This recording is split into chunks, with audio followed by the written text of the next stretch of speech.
Pues, en primer lugar, dar las gracias por estar hoy aquí, a Rufino, Ana, Luz Helena, Salvador. Me parece una oportunidad fantástica para poder reflexionar todos juntos sobre la idea de la narrativa, que es algo muy importante en nuestra práctica educativa, en el contexto de los museos o en otro contexto, y que muchas veces no tenemos ese tiempo, ¿no? Es interesante también, me ha encantado ser la última porque todas las ponencias han sido muy interesantes y han ido construyendo y me van a ayudar a mí mucho a hablar sobre la mía. En concreto, lo que voy a hablar hoy se titula Muro de Maravillas. Muro de Maravillas es una exposición, es un proyecto educativo que tiene un formato de exposición. Pero primero voy a pasar... Esta diapositiva aquí la podemos ver mejor. De alguna forma, estos tres statements, estas tres frases van a construir el marco teórico desde el cual quiero hablar y desde donde yo me encuentro como educadora y cómo entiendo un museo. Esta obra es de Luis Kamitzer, que muchos de vosotros le conoceréis, es artista, es educador, es teórico del arte y la educación. Yo creo que es de los personajes entre estos dos campos, bueno, que es el mismo, más interesantes. Entonces él afirma que esto lo fue poniendo en muchos museos por el mundo. Estaba buscando una versión castellana, también hay, pero no.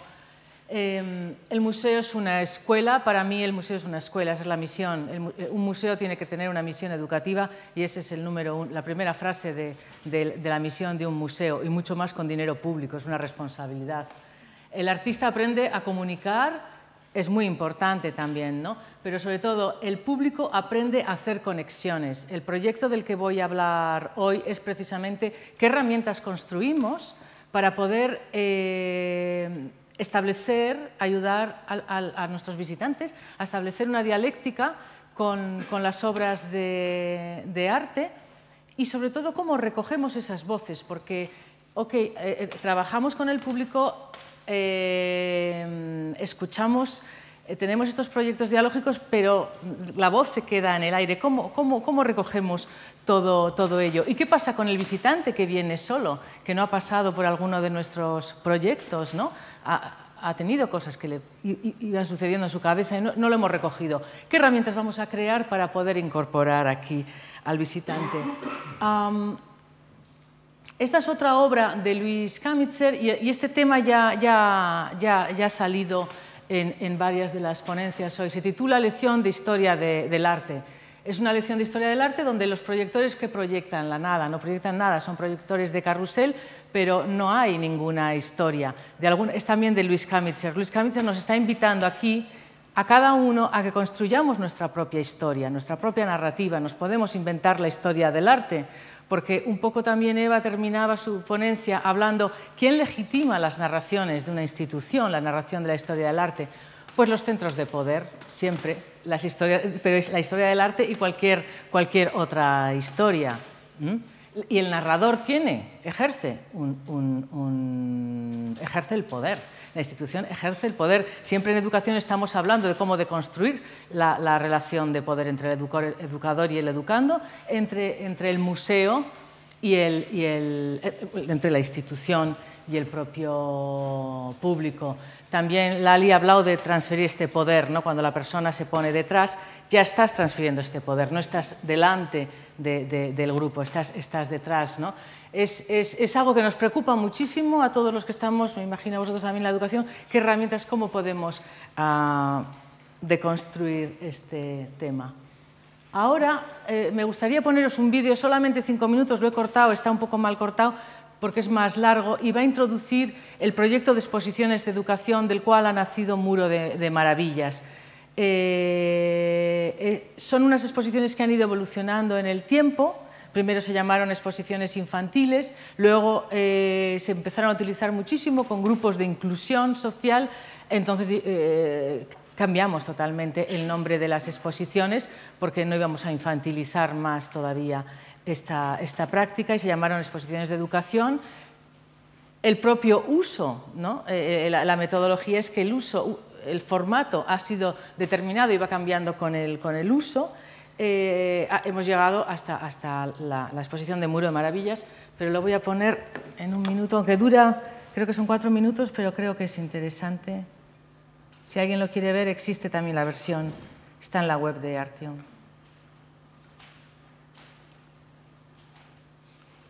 Interrumpirme cuando queráis, por favor. Empezamos estas exposiciones para la infancia y su secreto, para educarnos en ella, o quizás en la educación especial que ella nos propone. El segundo paso fue buscar un espacio en el museo en el que pudiéramos articular estas exposiciones. Este lugar decidimos hacerlo en la escalera de entrada al museo, ya que es un lugar de tránsito, de transición, hacia exposiciones temporales y hacia la colección. Es un lugar escondido, gratuito y funciona como un lugar de bienvenida y despedida del museo.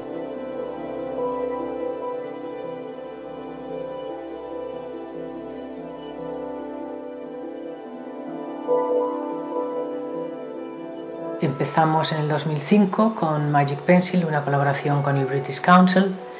La segunda exposición es Tebeos, una colaboración con la biblioteca de Artium. La tercera fue Un invierno con mucho arte.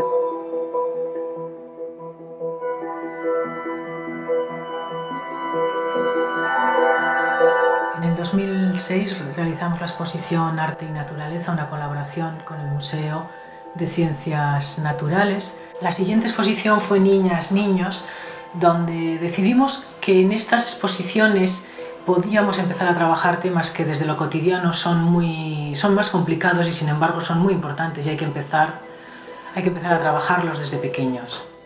Recuerdos compartidos fue una exposición intergeneracional. Hicimos unas grabaciones a personas mayores y les preguntábamos que nos hablen de su infancia, cómo jugaban, cómo era su escuela, qué comían. Fue una exposición muy bonita en el sentido de que grabamos las memorias de estas personas que si no, esta información se podría haber perdido. La hicimos en colaboración con la Fundación Mejora y como vemos es una metodología de trabajo en las exposiciones de educación y en el departamento de educación, la idea de colaboración, de colaborar con otras instituciones de la ciudad, con otros agentes de la ciudad y generar programas, generar proyectos compartiendo conocimiento entre todos. Esto es una práctica que considero importantísima y es una responsabilidad. En el 2009 hacemos Urbanitas. Intentamos trabajar la idea del espacio público, la conciencia crítica hacia cómo se va creando la ciudad, la arquitectura, pensando en que es el escenario de nuestras vidas, por lo tanto nos configura nuestra biografía, nos configura como personas. En el 2010 la exposición que realizamos es Miedo, es el principio de la crisis, están sucediendo una serie de cuestiones bastante tremendas, por lo tanto el espacio del museo, un museo que se dedica al arte contemporáneo y a la cultura contemporánea, tiene que tomar el pulso de lo que está sucediendo en la sociedad y crear un espacio para el debate, para poder trabajar temas tan importantes como es el sentir miedo. Con la exposición Miedo nos damos cuenta que unas exposiciones que se habían titulado exposiciones infantiles, donde nos dedicábamos más a la infancia, su uso está cambiando, están siendo utilizadas por otros colectivos con los que trabajamos, como personas mayores, visitas guiadas y sobre todo los grupos de inclusión. Son temas muy interesantes para estos grupos y aquí es cuando hacemos un cambio y llamamos exposiciones de educación. Hemos realizado muchos proyectos con los grupos de inclusión social, desde grupos de desintoxicación, del psiquiátrico, etcétera, donde el punto de partida han sido los temas que trataban estas exposiciones porque les afectaban, estaban implícitos en su vida, en su día a día, y esto es algo muy importante, el tocar temas que son intrínsecos, que están ahí, que les preocupan, que pertenecen a la realidad de nuestros visitantes. Ahí es donde tenemos que llegar. Muro de Maravillas, la exposición que tenemos actualmente, transfiere el poder a nuestros visitantes. Hay 3 obras en la exposición solamente y los visitantes aportan sus opiniones acerca de estas obras, lo escriben y van colgando estos folios en las paredes. Por lo tanto, el nuevo visitante que llega, la persona que llega, puede ver lo que han ido escribiendo sobre esta obra.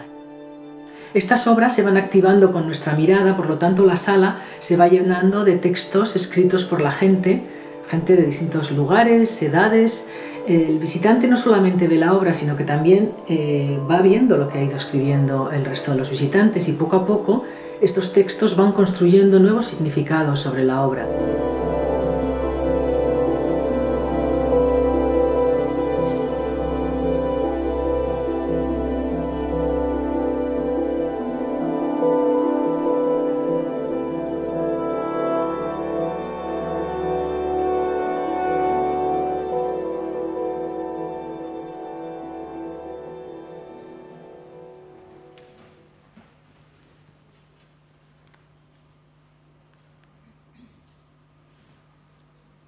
Bien, ha sido un poquito largo, pero me ha servido como para introducir todo este proyecto de exposiciones. Se construyen estas exposiciones con obras de la colección, o sea que prácticamente son coste cero. Cualquier museo que tenga una colección puede realizarlo. Y Muro de Maravillas arranca solamente con esta premisa en la pared, ¿no? Es una invitación al visitante. Es un intento de activar, que el visitante sea activo y forme parte. Porque cuántas veces lo que nos ha sucedido es que el visitante nos dice, explícame lo que quiere decir, es que claro, ahora que me lo cuentas, y si una obra de arte no tiene respuestas, lo que tiene que tener son formularte preguntas, ¿no? Y todo se trata de establecer ese diálogo. Entonces aquí, con este texto, una obra de arte se activa con tu mirada, ahí en ese gesto le estamos transfiriendo el poder al visitante, ¿no? Reconocemos que la observación es un acto de creación, y lo es. El cómo observamos y cómo después vamos narrando es un acto de creación, y hay que reconocerlo. Lo que hace el público en el museo también es un acto de creación. Entonces, Muro de Maravillas te invita a observar, reflexionar sobre estas obras. En este momento aquí vemos solamente 3 obras y luego os contaré también cómo ha ido cambiando la exposición, cómo el propio uso, lo mismo que nos hizo cambiar de exposiciones infantiles a exposiciones de educación, ha hecho cambiar aquí. No solamente invitamos a mirar, no solamente les reconocemos que es un acto creativo, sino que también les invitamos a que lo cuelguen, porque tan importante lo que dice el público también es cómo lo recogemos, cómo vamos creando. ¿Cómo lo recogemos? Si vemos en el espacio, es una exposición muy sencilla, ¿veis? Hay solamente 3 obras, cada vez hay menos obras, porque lo que se trata es de analizar bien estas obras. Hay un pequeño pupitre allí, que es donde se invita al público a sentarse y escribir y dejar ahí sus textos, y nosotros los vamos colgando por las paredes.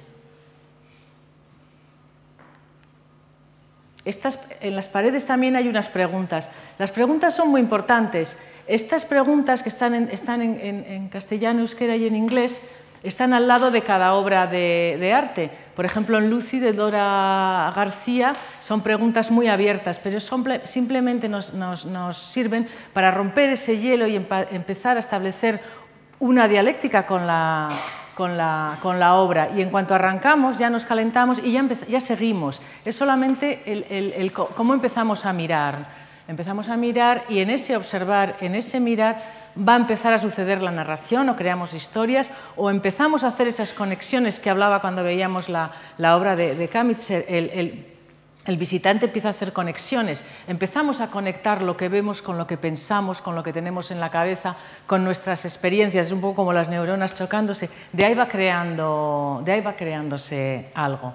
Por lo tanto, estas preguntas es muy importante que sean abiertas. Con la obra de Amestoy también, ¿no?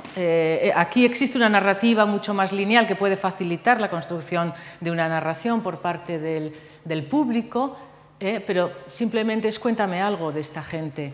En esta obra de Loretta Lux, simplemente preguntar cómo se siente esta chica. Si miramos, estas son las tres obras que hay en esta exposición. ¿Qué veis de común en las tres? Hay un común denominador que lo hemos mantenido por una razón, para ser... Esta exposición nació como otra exposición más de educación. Lo que pasa es que en el propio transcurso se ha convertido en un formato, en una idea metodológica. Pues las tres obras que hemos visto, de alguna forma, representan gente. Una es un monito, esta es una adolescente con trenzas, un poco mayor que adolescente, pero es un rostro intrigante, es fácil establecer el diálogo, ¿no? Lo otro es una familia, hay mucha gente, unos son más raros, más surrealistas, con hierbas. El común denominador es gente.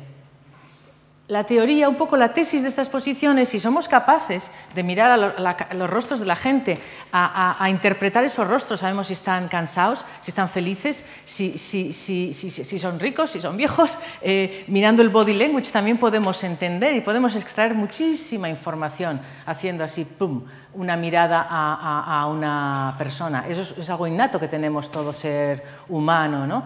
No es necesario que seamos artistas o que tengamos una preparación en la historia del arte. Sabemos leer a las personas. Entonces, ¿por qué no leer la representación de estas personas en un formato de fotografía, de escultura, de pintura? Esto sería como una especie de primera introducción para romper este miedo. ¿Veis cómo las paredes se van llenando? Se van llenando. Ahora hay algunas que no sabemos qué hacer porque ya no tenemos sitio. He traído algún modelo de textos que van escribiendo y son de todo tipo. Por ejemplo, Lucy es demasiado inteligente para ser un animal. Esta es la de Dora García, que es como un monito. Pero su apariencia física la delata como algo no humano. Aún así, su rostro recuerda al de una niña inocente, incapaz de hacer nada malo. Su cara y sus ojos se elevan hacia las nuestras y sus brazos se extienden como si nos preguntara algo. ¿Qué ha pasado? ¿Por qué? Me parece entrañable. Son cositas muy cortas, pero esto es muy interesante, lo que podemos ir recogiendo, y es una forma también de investigar en una colección. De investigar en una colección de un museo, desde un departamento de educación y, sobre todo, recoger la voz del público dentro de la propia colección. La colección tendrá una investigación de los comisarios que lleven el departamento, de los críticos, etc. Pero también está el público. Y de aquí estamos extrayendo montones de hecho, tengo aquí, si queréis, os regalo una, acá, porque tengo tres carpetas, una con cada una, podéis pasar. Y veréis que hay de todo, que hay desde frases muy cortas, gente enfadada, cosas muy sencillas, gente que se pone a escribir, porque claro, también la escritura es algo muy íntimo. No es como hablar en grupo. Cuando estamos con nuestros grupos en el museo, el hablar, y sobre todo un país aquí, la educación de pequeños no nos han enseñado a hablar y soltarnos así, ¿no? Tan tranquilos. Entonces tenemos cierto pudor de hablar, pero sin embargo en un papelito yo pensaba, bueno, ahí vamos a soltarnos mucho más, ahí no nos ve nadie, hay un pupitre y podemos escribir, ¿no? Tampoco ha habido tanto, yo pensaba que se iban... Pero bueno, también esta exposición de alguna forma está en rodaje, ¿no? Está en rodaje y va a ir cambiando, va a ir cambiando, y ahora os contaré el cambio que ya ha sufrido. Se inauguró en octubre la exposición y ahora ya en marzo hubo una obra, la de Amestoy, la familia, que nos la pidieron en préstamo para otra exposición que tenía lugar. Esto es una práctica común en todos los museos. Una exposición que dure un año siempre te piden una obra. Es muy difícil poder mantener todas las obras. Y en un principio la idea es, no la presto, ¿no? Porque me fastidia la exposición y rompe toda la dinámica. Y entonces la idea fue, ¿y qué pasaría si sale esta obra y entra otra? ¿Qué pasaría si esto se convierte en un juego de que cada 2 meses sale una obra y entra otra? Entonces entró Gonzalo Lebrija con esta obra. En mayo toca Cambio, otra vez. y no tengo ni idea de hacia dónde va a ir el cambio. Tengo que leer bien todo lo que ha escrito de alguna forma todo el mundo, analizar un poco, porque claro, aquí ahora hay un trabajo muy grande de leer, de analizar, de reflexionar sobre lo que está pasando con esta exposición, ¿no? Y qué va a suceder al introducir este elemento, esta obra, que es muy distinta de las anteriores. Mantenemos a la persona, pero ya la narración es distinta, ya no es tan psicológica, no miramos el rostro de alguien e intentamos ver cómo se siente. Aquí hay una persona, una fotografía que es como antigua, ¿no? Podemos fecharla por las ropas, años 50, blanco y negro, por el traje de baño también, y cómo se tira de cabeza, pero estamos introduciendo la idea de tiempo, estamos introduciendo la acción también, ¿no? Es una persona que pasa a la acción.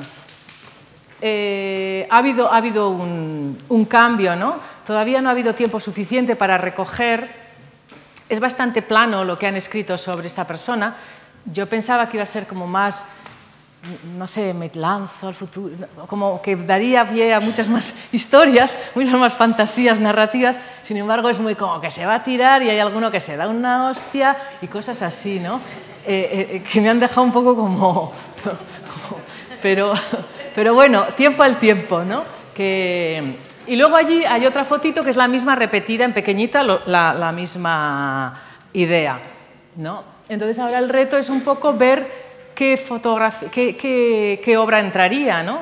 Hasta el momento hemos mantenido una fotografía, una pintura, una escultura, dos mujeres y un hombre. Hay muchas variables en el juego de la exposición. También hay que trabajar siempre con obras de la colección.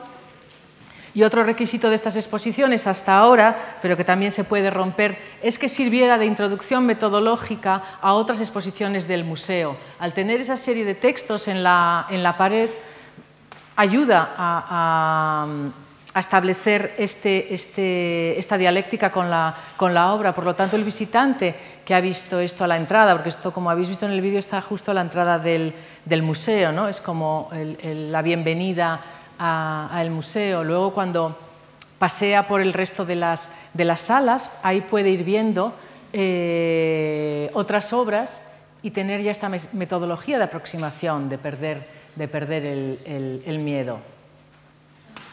Estas exposiciones, por lo tanto, es un proyecto educativo, consta de varias partes, pero el objetivo principal es ese, es el activar el diálogo, el darle el protagonismo al visitante, el recoger este material y que este material forme parte de investigación de la colección, que estas obras de la colección tengan todo este material. Luego, estas exposiciones que están pensadas para un visitante que viene solo, porque nunca pensamos en el visitante que viene solo, también se utilizan muchísimo con grupos.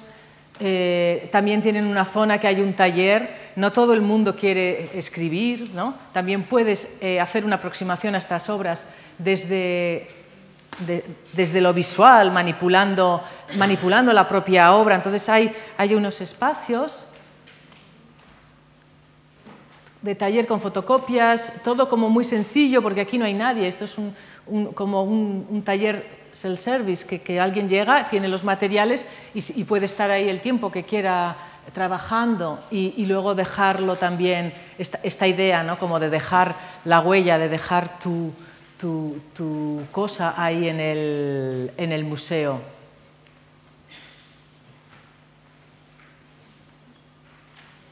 Son distintos trabajos que ha ido realizando la gente.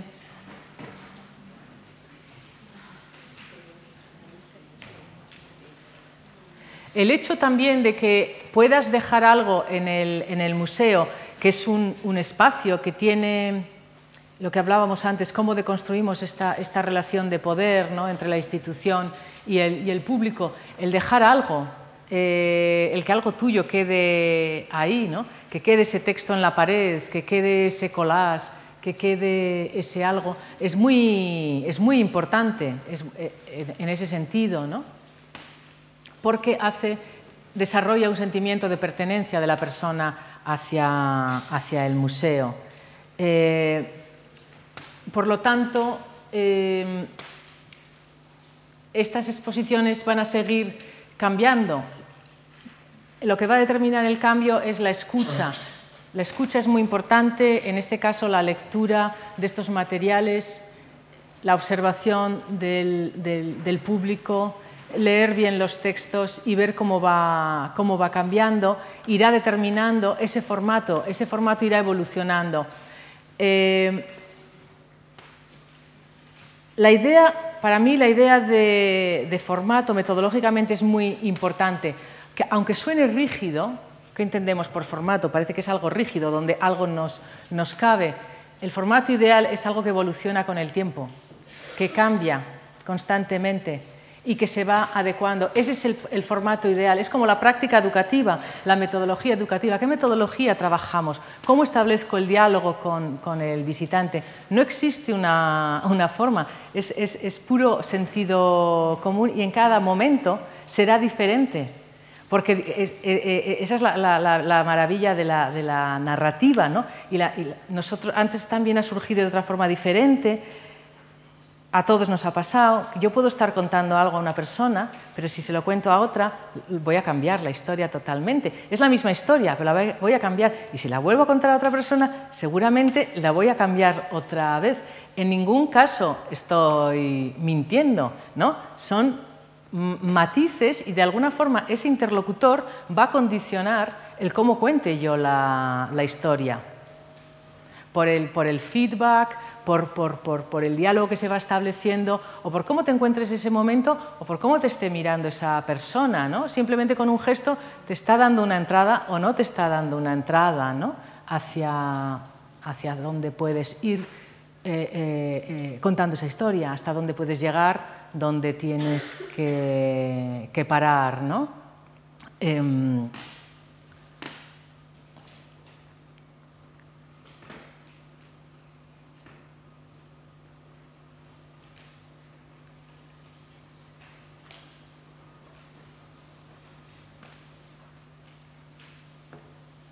Por lo tanto,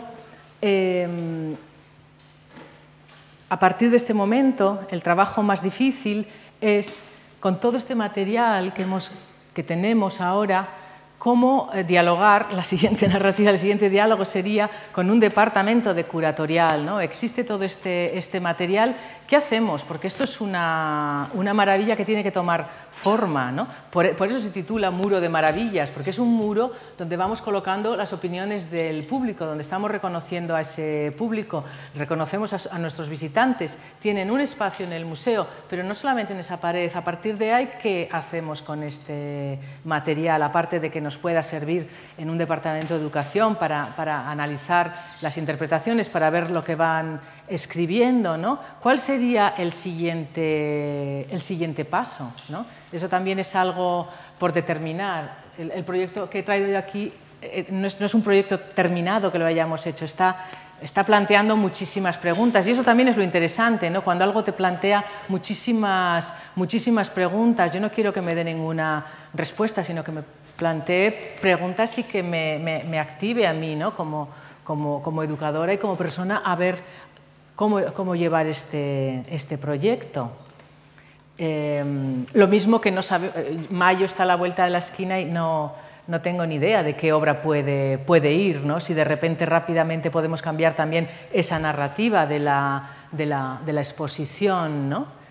Seguir en esta dirección o tomar otra dirección totalmente diferente. Si nos podemos meter en obras más conceptuales, si podemos meternos en instalación o en vídeo, ¿estamos ya preparados para dar ese paso o esperamos un poco más? Entonces, algo que comenzó como una exposición, como os contaba al principio, lo que ha hecho es convertirse en un formato de trabajo que el año que viene seguirá. Es un proyecto educativo que irán entrando y saliendo piezas de alguna forma en esta exposición, y se ha convertido en un soporte para el departamento y en una herramienta de establecer el diálogo. desde una representación muy entendible, que es el rostro humano, desde algo muy cercano, muy entendible, cómo podemos inventar una herramienta, después ya lo iremos cambiando. Otra idea muy importante que me interesa matizar es cómo la obra de arte se disuelve. ¿Cómo hacemos que una obra se disuelva? Tienen demasiado protagonismo las obras en los museos. Bueno, para eso se crean los museos, pero es muy importante disolver la obra. ¿Y qué herramientas creamos para que esa obra se disuelva? Porque esto es directamente proporcional. En el momento en que disolvemos la obra, elevamos al espectador, elevamos al visitante. Estamos dando poder al visitante, ¿no? Por lo tanto, esto también ha sido un reto, el disolver la obra, que empiece a ser menos pretenciosa, y ahí vamos otorgando poco a poco a